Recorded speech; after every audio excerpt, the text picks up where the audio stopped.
Recorded Books presents Carl Weber's Five Families of New York, Part 2, Harlem, by C.N. Phillips. Narrated by K. Bernard.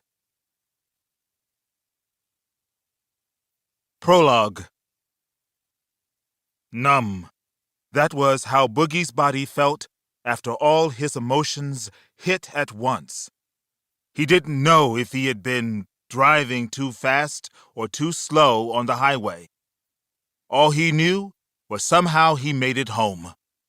Once there, he had half a mind to go back to the auto shop and murder Caesar the same way he'd done Julius, the same way he'd done Barry. Boogie didn't know why he had left him with breath still in him. He'd just been so shocked.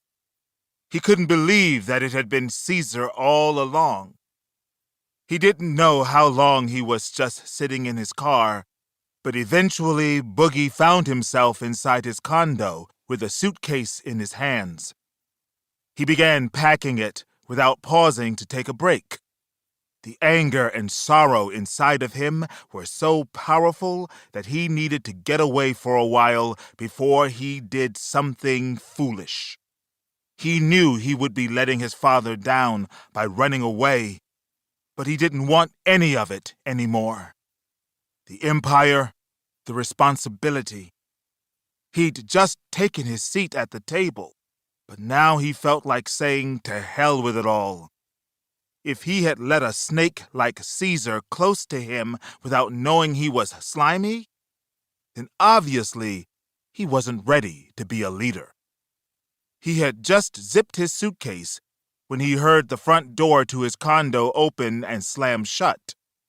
He quickly pulled his pistol out and pointed it at his bedroom doorway as he listened to the footsteps walking down the hallway. He just knew Caesar was coming to finish the job, so when the person appeared in the doorway, he had his finger positioned on the trigger. "You're going to shoot your own mother?" Dina asked, raising a brow at the pistol pointed at her. "Mama, what are you doing here?" Boogie asked, putting the gun away. He took in her appearance. She looked tired and was dressed in a black jogging suit.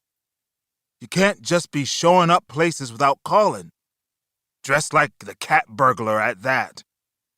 "I did call, about 5 times. When you didn't answer, something told me to come check on my baby boy," she said, and looked at the packed suitcase on the bed. "Going somewhere?" "Yeah, far away from here." "What?" she asked, concerned. "Boogie, baby, talk to me. Don't leave." "I got to, Ma." "You sound silly. No, you do." "Yes, I do," Boogie barked at her. "I don't want shit to do with none of this anymore. Understand?" "None of what, Boogie? Talk to me."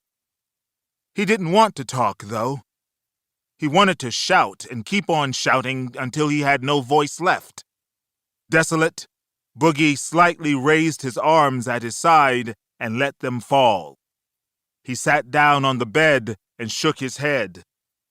"You were right," he said, and balled his fists. "Mama, you were right about Caesar. He was behind everything. He killed my pops." "What?" Dina asked with a look of shock on her face. "Caesar killed your father?" Boogie nodded, and her hand went to her chest. She went and sat next to him on the bed, taking his hand in hers. He barely felt her sympathetic squeeze. All the time he'd spent with Caesar flashed in his head. He'd rolled with him, ate with him, and laughed with him. It must have all been sick fun to take in the sun. To keep listening to this audiobook, I've left you a link in the description so you can do it, at no cost thanks to Audible's 30-day free trial.